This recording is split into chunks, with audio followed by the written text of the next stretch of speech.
To the Bike Scoop. This happens every week here on the Performance Bike Facebook channel. We go live at 3 p.m. every Wednesday Eastern Standard Time, and I just got the notification here on my iPad that we just went live, so it is true, we are here. Today we're joined by Dr. Portman from Pacific Health Labs. Dr. P, thanks for joining us today. It's a pleasure. How was the trip down? Well, we had a little snow in Newark, a little bit harrowing, but we got down to this warm area of North Carolina. Yeah, it is unseasonably warm down here. So today we're going to be talking about nutrition, specifically Pacific Health Labs stuff, and Durox R4. We're going to be talking about pre-ride hydration, during the ride, post-ride recovery, and kind of like the story behind it all, where it came from. We're going to get your opinion, your expertise on a lot of different things. Before we jump into that, if this is your first time joining us, thank you. Again, this happens every week at 3 p.m. Eastern Standard Time here on our Performance channel. Head over to Instagram and like us at Performance Bike if you're not doing that already. And then lastly, we are giving away a trip to Spain all month of February. It's the month of love, and bike love is real. And we love cycling so much that we want to share the love and send some folks to Spain to ride bikes. So go over to performancebike.com/bikeloveisreal, or you can see here on our Facebook page all the details of that. So anyway, let's jump right into it, all right? So we were just talking, Dr. P, about nutrition and how it's just as important as any other type of gear that you would consider purchasing for a ride. Why don't you explain to us a little bit more in detail what that means? Well, it's interesting. If you start looking at, say, serious cyclists and the time that they spend in the bike store looking at gear, and the area that often is neglected is nutrition. But if you think about it, the nutrition and the powering of their muscles is probably the most essential gear that they have. Because if that's not working, I don't care what kind of frame you have for your bike or what kind of derailleur you have, it's just not going to be effective. Yeah, totally. So, you know, I can't tell you how many times I've been out there and bonked on a ride, and if I had treated this stuff, pre-ride this as seriously as I did as pumping on my tires, kind of thing, probably wouldn't have bonked. But luckily, I learned those lessons. That's why I'm here today, and rarely I bonk because of nutrition these days. Usually if I bonk, it's just because I'm out of shape. It has nothing to do with my nutrition. So let's talk about the history of Pac Health. So what inspired you to start this company, and why are you passionate about it, and what was your first product, and what's the story? Well, Give us the scoop. Well, I'm a biochemist, and sort of came out of academic and the pharmaceutical industry, and clearly had a great deal of interest in nutrition. But when I first began looking at it, this is one of the few categories where almost anybody can come up with a product and make a claim, and they do. Sure. And if you look at the media today, I mean, it's overwhelming just how many products are out there, and the spectrum of claims that are made. And the problem is very few of them are documented or peer-reviewed. So when I began Pacific Health, which is a number of years ago, I said, we're going to develop cutting-edge products, but the thing that we're going to do that's going to make us different is we're going to test them in the exercise science lab. And to that end, I called on a lot of my friends who were well-known academics and sports scientists, and I said, come join me in this effort. Let's come up with products that work, but we prove them. Cool. And that's what you guys started with. So what was the very first product? The first product actually was the product Endurox XL, which is an herb-based product called, the herb is Sawaja, and that's where the name Pacific Health Labs came from, because we were partnering with some very well-known nutritionists in China. Okay, cool. And so that's how we started with that product. That's awesome. That's awesome. So you guys have focused a lot on hydration and recovery. It's probably are those kind of like the two main focal points when you're talking about nutrition on the bike? Yes, and the area that we focused on first was recovery.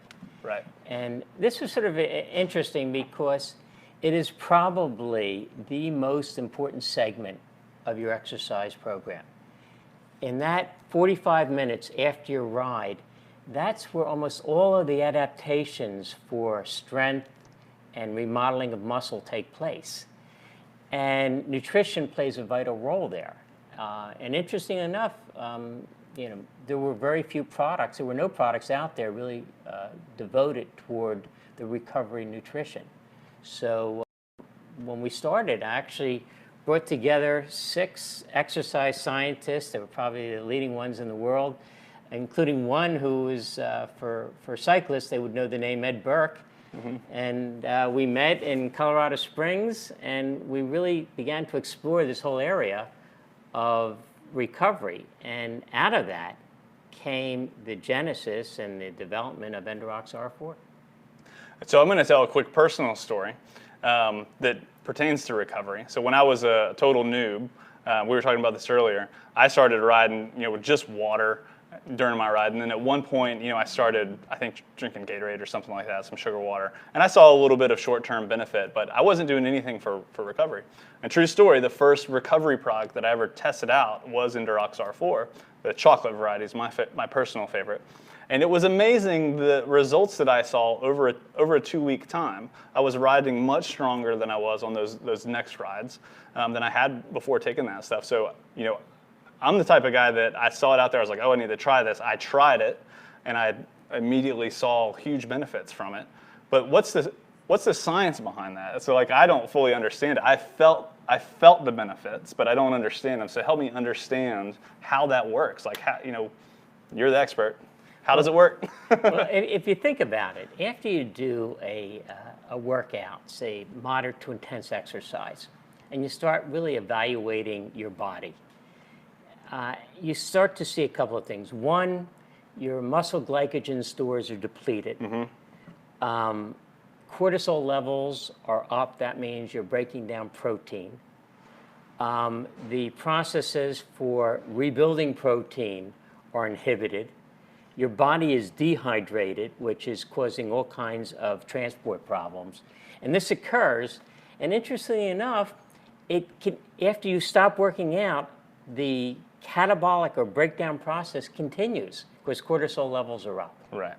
So you have really a confluence of events which are not really good. And when you think about it, exercise is supposed to be good for you, and yet you finish a hard exercise, you feel pretty terrible. Right. Yeah. Can't walk, can't get up and down the stairs. Exactly right. You're sometimes nauseous. And what the body has done is developed a unique mechanism. And it recognized that the ability to recover is absolutely essential for our ability to survive. Right. Because if we chased an animal and we couldn't recover, we would be dead meat for that animal. Literally. The next time. I think that's where that term probably came from, dead meat. So what the body has developed over evolution is it has the ability to go from a catabolic state to an anabolic state. Mm-hmm. And immediately after exercise, all of the muscle's metabolic machinery are turned on. So all that is missing is the right combination of nutrients. And if you provide those right combination of nutrients, you can get very sustained effects in terms of rebuilding muscle protein, replenishing muscle glycogen stores, et cetera. And that's what we focused on. What was that combination of nutrients that would maximize recovery? The rebuilding. And recovery is kind of like to dissect it. It's your muscles just get ripped apart pretty much, right? When you're tons of strain on them, and they have to rebuild themselves, and this essentially helps them rebuild themselves stronger. Is that one way? That's really what happens. In other words, if we're talking about, and I think everybody that exercises, and they exercise to want to raise the training level, it's in that 45 minutes after exercise that's where the modifications take place. Right. For increased strength, increased power, increased endurance. So what you really have to do is pay attention to that. Yeah. And so the 45-minute window is really important, right? It really is. And the 45-minute, it was not a marketing term.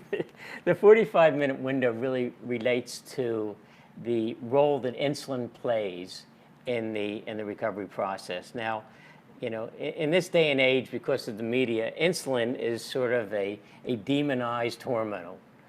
We think it's a terrible hormone, but in fact is the muscle recovery hormone. Insulin is what drives all these processes. Insulin actually enables the body to restore muscle glycogen. It turns on protein synthesis. It turns off protein degradation. It actually transports nutrients. And that 45-minute window relates to how sensitive the body is. Immediately after exercise and for a period of about 45 minutes, the body is very sensitive to insulin. And that's why if you provide the right combination of nutrients, you get really extraordinary effects in terms of recovery. Gotcha. And then after 45 minutes, the body becomes more resistant to insulin. And so, yes, you can still take a recovery beverage in 1 hour, you'll get less of effect. But if you wait 3 or 4 hours, you get much, much less effect, if any effect at all. In fact, we were involved in a study where we looked at protein synthesis, where we gave Endurox R4, a carb protein drink, immediately after exercise. And we looked at protein synthesis during that 45-minute frame. And then we looked at it 4 hours later. Well, there was almost 5 times as much protein synthesis that occurred during that 45-minute frame. Wow. So it's very important, you know, when you finish a ride, and I know people are very busy, but just spend a few minutes and consume your recovery beverage during that interval. And that's the science behind it that you're talking about, and that's all the research that you guys have done, and that's why, you know, in my case it just works. It's because of the work that you guys have put in behind the scenes. So we kind of jump to recovery. Let's talk about the other stages. Let's talk about pre-ride. Like, what are some of the products you have, and why is it important to either hydrate or, you know, stock up on carbs or whatever it is before you start that ride? Think of the pre-ride as almost like topping off. Yeah. You're going on a long trip, you might as well top the tank off with gas. And so what to do is take a sports drink, Accelerate is ideal, maybe take 8 to 10 ounces, maybe 20 to 25 minutes before your ride, just to make sure that you're fully hydrated and that your muscle glycogen stores are certainly to the max. Gotcha. So that's where it makes sense.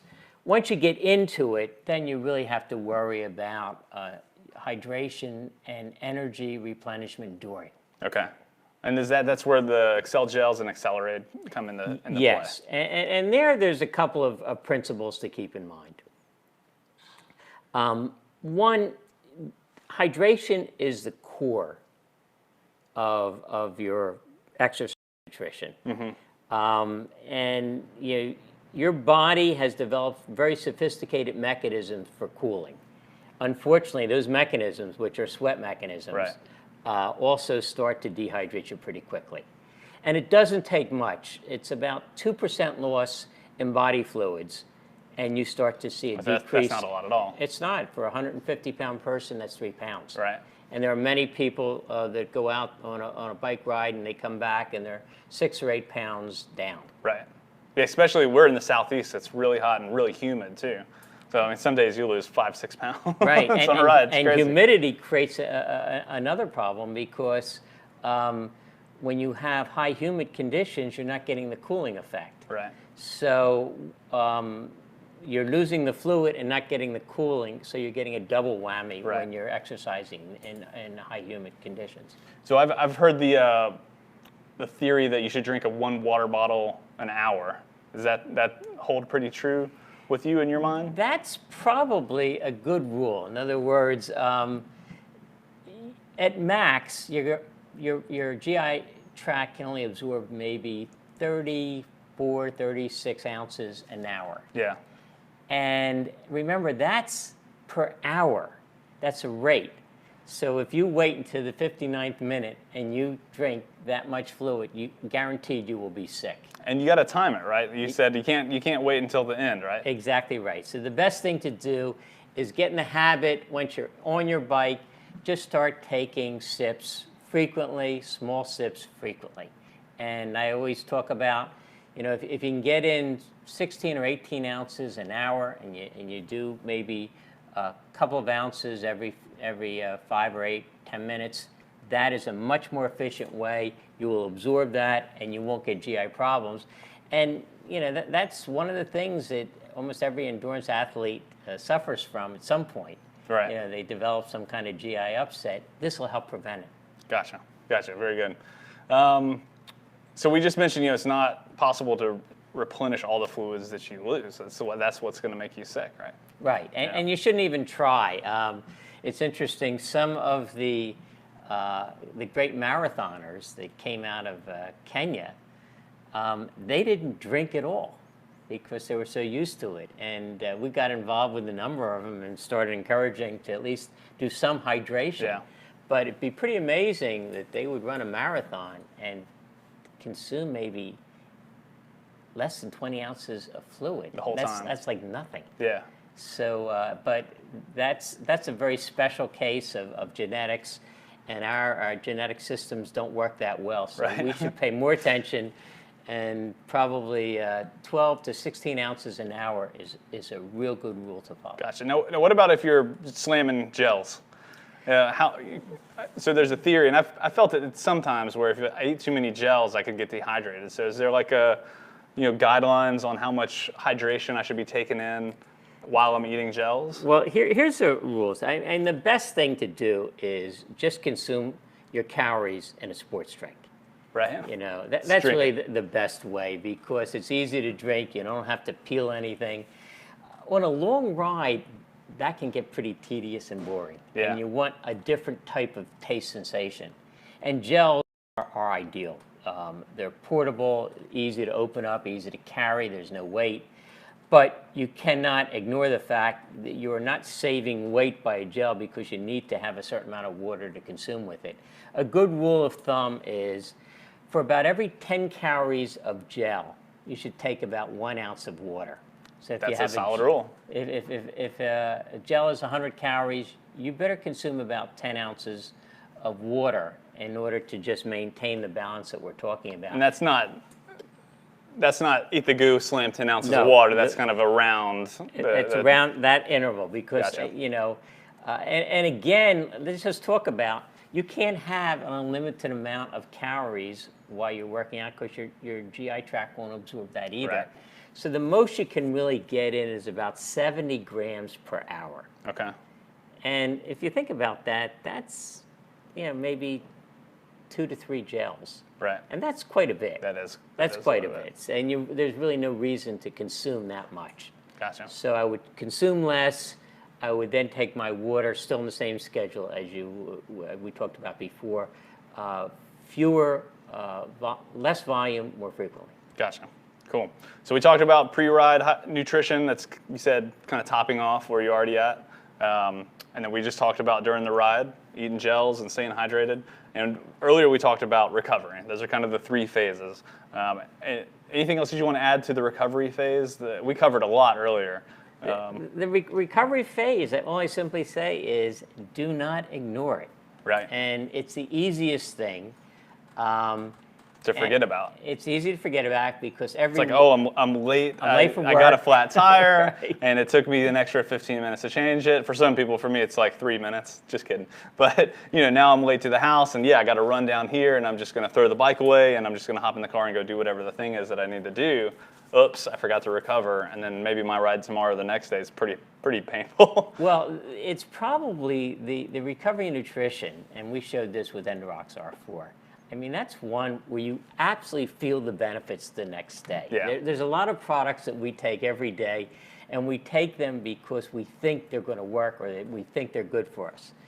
With Endurox R4 and recovery, you feel it the next day, Yeah. and you will feel less soreness, and you will ride stronger. And there's sufficient documentation to support that and studies to do that. Yeah. So that's another nice thing, that you're taking something, but you will feel the effects. Yeah, I'm a walking example of that. If I don't take it, just like walking from the car to the office the next day sometimes can hurt her, especially going up the stairs. But I do notice if I recover properly, I don't feel it quite as much the next day. If you look at muscle soreness in general, there's really 3 causes of that. One is you have just the stretching of the muscle fibers, and that will make you sore. But the other 2, really, one relates to oxidative stress. As you breathe in a lot, which we're doing when we're exercising, we form more free radicals, and they tend to attack muscle fibers, so that's another source of soreness. And the third really has to do with nutrition. In other words, breakdown of protein, and protein synthesis is inhibited. So a product like Endurox R4 actually attacks two of the primary reasons that you're sore. Gotcha. That's great. A couple of questions came through. We'll see real quick. Oh, where did it go? Can you mix product prior to exercise and drink immediately afterwards? So I guess you have it locked and loaded, mix it up before your ride, and then I guess keep it in the fridge and it's ready when you get home. I do that. Yeah. And that's actually a really good tip. That's a really good question. That's really good. And that came from Lenny. Thanks, Lenny. And there's a great story about the Colorado Avalanche and many of the professional hockey teams. They would actually prepare it, the Endurox R4, and as soon as they came off the ice, it was sitting there on their bench by their locker. It was the first thing that they did. So yes, it makes sense to do that. And if you're outdoors, just when you make it up, just fill it with ice cubes so it's cool when you off your ride. Good tip. Yeah, folks, if you're listening, if you just tuned in for some reason, this is the Performance Bike Scoop. It happens every Wednesday at 3 p.m. And today we're talking with Dr. Portman from Pacific Health Labs about nutrition and recovery and everything. Ask us a question, we'll answer it as we can.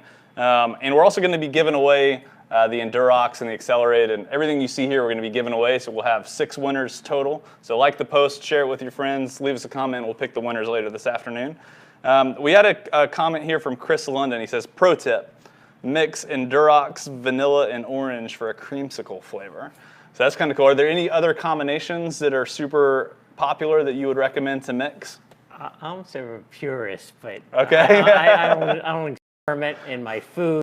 So I just have fruit punch. Gotcha. But I'm sure there's some wonderful flavors. I think at one time, at one of the bike shows, we were mixing up the chocolate Endurox with alcohol, and our booth was overwhelmed.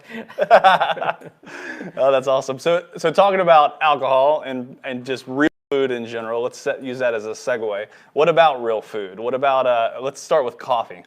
Where does coffee play into this whole equation of hydration and recovery and riding bikes? Well, I personally, and the data certainly supports that, every cyclist should use caffeine. Right. I mean, the days where a cyclist, before he would go out on a ride, would have a cup of coffee, and he probably did it he or she did it to wake up, but it was actually providing a real endurance benefit. And we've learned an awful lot about caffeine. And it has some very, very significant benefits.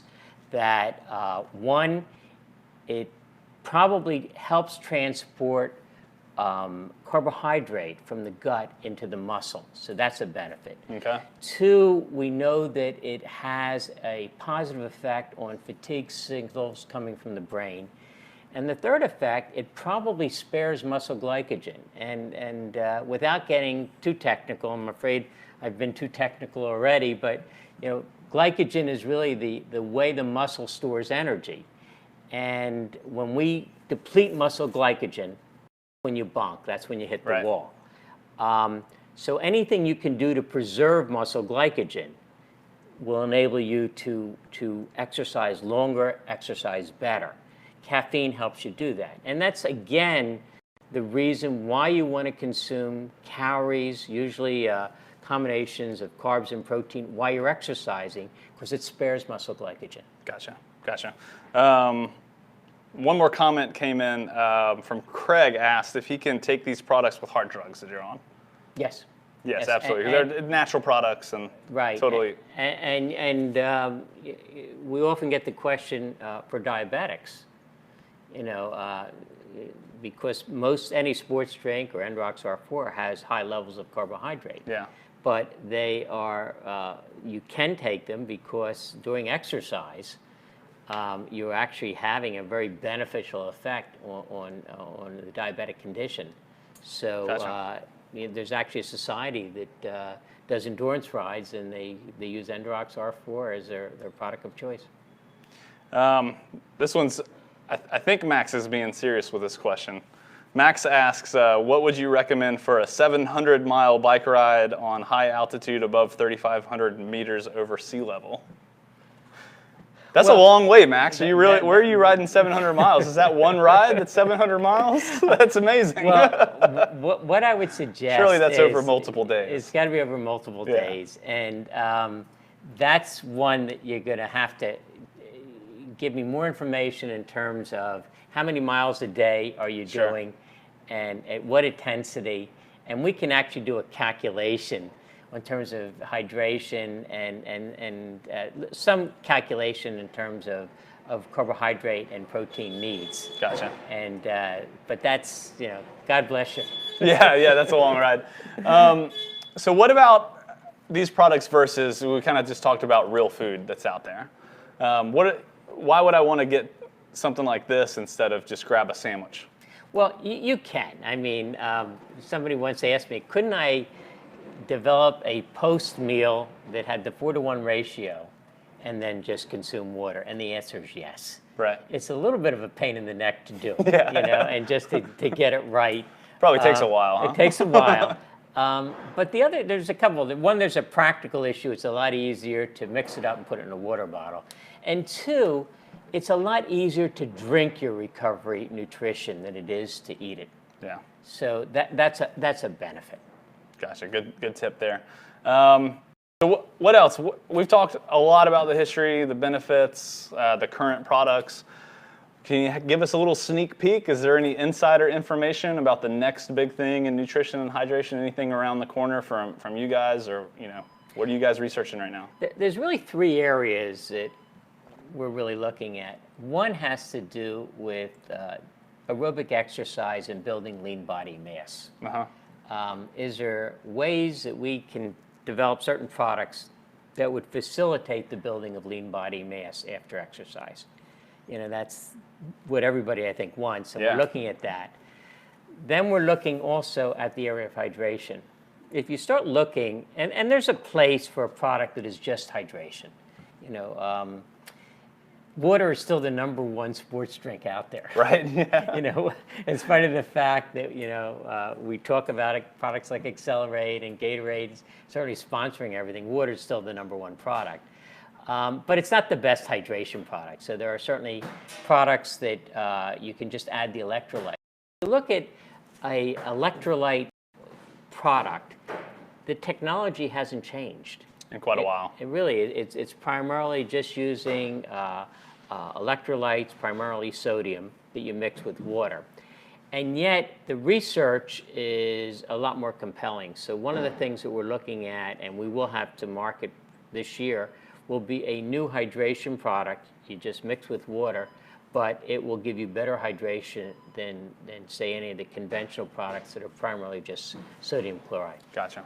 So that's one area. That's exciting stuff, yeah. And the other area, which will be great for cyclists, is a new type of gel for endurance that we're excited about, and we're doing clinicals on it now. And I'll be delighted to come back and come back to the bike scoop, and talk about it. Yeah, sometimes we do the 1 scoop, sometimes we do 2 scoops. I think this was probably a full 2 to 3 scoop show. Okay. We really appreciate your time here. It's a lot of interesting stuff. So if you're just tuning in, we've been here with Dr. Portman from Pacific Health Labs. They do Accelerate, Endurox, Excel Gel, many other products. And this gentleman here founded the company, and he's the brains behind the operation there. Feel free to ask us any questions if we haven't already answered them. We're going to be around after the video. We will continue to answer these. And we're also going to kick off, starting this afternoon, weekly tips from Dr. Portman that we'll be putting on our Facebook and Instagram and Twitter channels.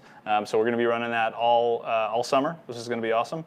And if there's anything that you have questions about, ask us, and we will answer those, even if it might take a couple of days to get the research done and come back with the right answer. We will do that for you guys. So thanks for tuning in, everyone. Dr. Portman, thank you so much for joining us today. This is a pleasure. We really appreciate it. And folks, don't forget, this happens every Wednesday here on our Performance Bike Facebook page. This is the Performance Bike Scoop. Like this post, share this post, ask us a question. We're going to be giving away all these products later today. Lastly, we're also giving away a trip to Spain. So go to performancebike.com/bike. Love is real for all of the details on that. And we will catch you next week. Dr. Portman, thanks again. Cheers, everyone. Take care.